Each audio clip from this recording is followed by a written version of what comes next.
안녕하세요, 여러분.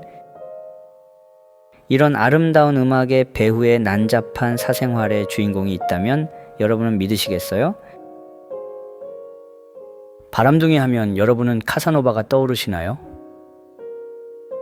카사노바가 문필가의 대표적인 바람둥이라고 하면 음악가 중에는 누구를 꼽을까요? 푸치니와 바그너가 울고 갈 한 남자. 오늘은 프랑스 인상주의 음악의 거장 클로드 드뷔시의 이야기를 들려드릴까 합니다. 드뷔시의 사랑 이야기를 통해 그의 음악 세계를 함께 탐구해 보겠습니다.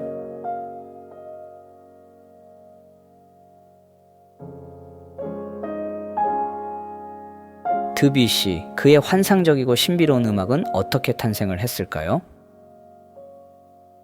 드뷔시는 음악을 공부할 수 있는 여유 있는 집안은 아니었습니다. 아버지는 도자기 상인이었고 어머니는 재봉사였습니다. 장남으로 태어난 드뷔시를 향한 부모님의 기대치는 만만치가 않았습니다. 그런데 이 가족들이 없는 살림에도 굉장히 음악을 좋아했어요. 드뷔시가 8살 때 고모한테 피아노를 배우기 시작합니다.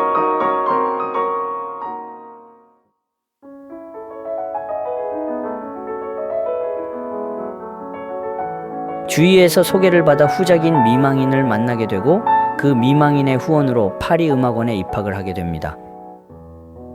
1862년생인 클로드 드뷔시는 어린 시절부터 음악에 재능을 보였기 때문에 부모님은 드뷔시가 명피아니스트가 되기를 바랬는데요. 하지만 그가 콩쿠르에 나갈 때마다 4위 이상으로 입상해 본 적이 없었습니다. 파리 음악원에서 11년 동안 공부하면서 당시 유명한 파리 음악인들에게 작곡, 화성, 이론, 피아노 등을 배우게 되지만 정작 파리 음악원의 수많은 선생님들은 드뷔시의 곡에 대해 혹평을 하기도 합니다. 드뷔시는 콩쿠르에서 한 번도 1등을 못하다가 드디어 22살에 드뷔시는 3번째 도전 끝에 로마 대상을 수상하게 됩니다. 그런 드뷔시가 18세 때 자신의 제자인 미성년 여학생을 건드리면서 나쁜 남자의 삶을 시작합니다. 그녀는 바로 차이콥스키를 조용히 후원해주던 폰 메크 부인의 딸이었는데요.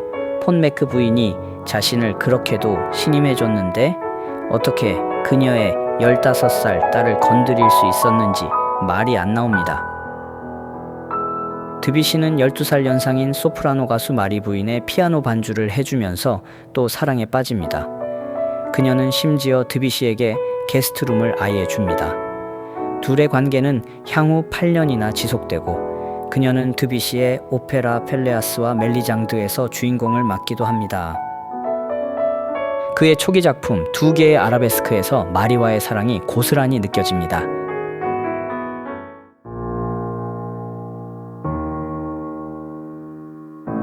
25세가 되자 부유한 귀족의 정부였던 가비와 사귀게 되고 30살부터 그녀와 동거를 하게 됩니다. 하지만 2년 후 소프라노 가수인 테레제 로제와 사랑에 빠지면서 드뷔시의 양다리가 시작됩니다. 그런데 어이없게도 드뷔시는 동거 중이었던 가브리엘라가 아닌 테레제와 약혼을 하게 됩니다. 테레제는 드뷔시가 가브리엘라와 동거 중인 사실을 뒤늦게 알게 되고 결국 파혼을 하죠. 그의 음악 녹턴 시리즈는 이 시기의 복잡한 감정을 반영합니다. 특히 운무는 불확실하고 흔들리는 감정을 표현하며 그의 내면 세계를 잘 보여줍니다. 이 시기에 드뷔시는 2살 어린 조각가 까미유 끌로데를 만납니다. 그녀는 바로 로댕의 애인이었죠. 그녀는 2년 후에 왈츠라는 조각품을 만드는데요. 조각품 속에 이 남자 혹시 드뷔시 아닐까요? 둘은 결국 헤어지기는 하지만 뭔가 깊은 예술적 교감을 했던 것 같습니다. 드뷔시는 친구의 딸인 카트린에게 청혼을 합니다. 드뷔시와 동거 중이었던 가브리엘라는 결국 고통을 이기지 못하고 권총으로 자살 시도를 합니다.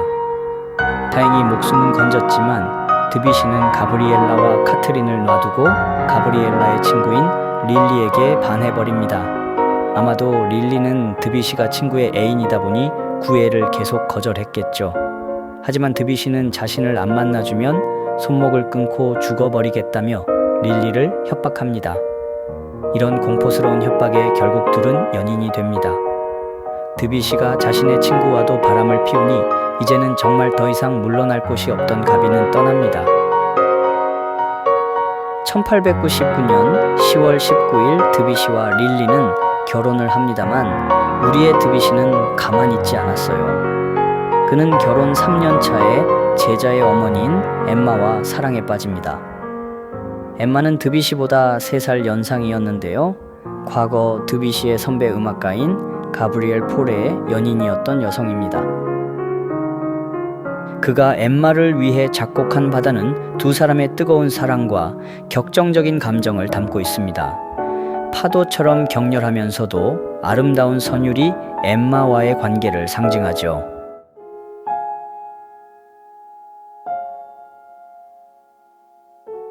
이러니 드비시의 친구들조차도 드비시를 경멸하며 떠나갑니다. 드비시와 엠마는 섬으로 여행을 떠나는데요. 릴리에게 결혼 생활을 끝내자는 편지를 보냅니다. 릴리는 자신의 옛 친구인 가비가 오래전에 어떤 심정이었을지 이제야 좀 알게 되었을까요? 동병상련일까요?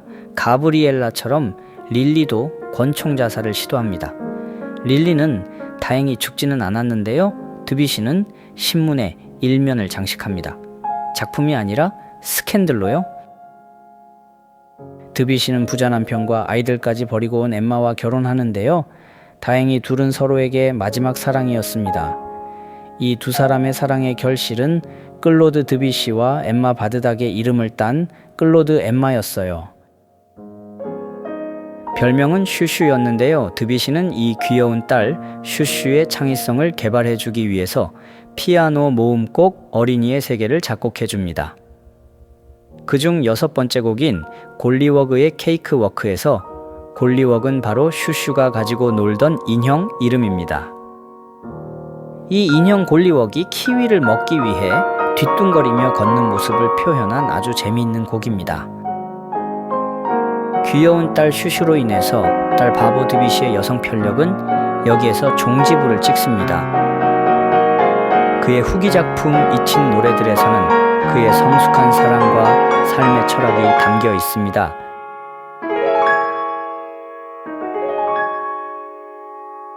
드비시의 사랑은 그에게 고통이자 기쁨이었고 그의 예술을 완성시키는 원동력이었죠. 드비시가 추구한 음악은 어떤 이미지에 대한 느끼는 감정, 인상을 음악으로 표현하고 싶어 했습니다. 화성과 멜로디가 주는 있는 그대로의 느낌을 그 순간 즐기고 빠지기를 원했던 것 같습니다. 그리고 자신이 추구했던 분위기를 은근히 사람들에게 암시하고 싶어 했습니다. 그 순간의 느낌과 뉘앙스를 그의 특유한 화성을 통해 우리에게 알려주기를 원했던 것 같습니다. 드비시는 음악을 너무 사랑했기에 규율로부터 해방시키려 했고 그가 음악을 전통에서 해방시키려는 용감한 시도를 했기 때문에 그 이후의 작곡가들이 주어진 틀에서 벗어나 새로운 시도를 하면서 수많은 걸작을 만들게 됩니다. 드비시의 음악을 들으시면서 여러분의 꿈을 찾으시기 바랍니다. 지금까지 시청해주셔서 감사합니다. 다음 시간에도 더 흥미로운 이야기로 찾아뵙겠습니다.